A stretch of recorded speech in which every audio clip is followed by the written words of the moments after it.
Hello everyone and welcome to HardReset.Info channel. Today I will show you how to switch on your OPPO phone.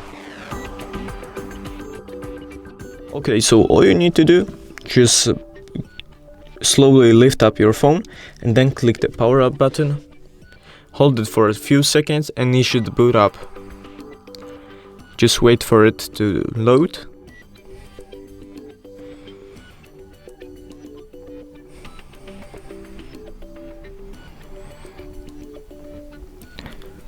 It takes a kind of a long time, but it should work right now.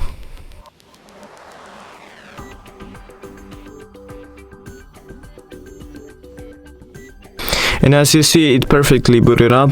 Thank you guys for watching this video. Leave a like and subscribe, and see you guys in the next one.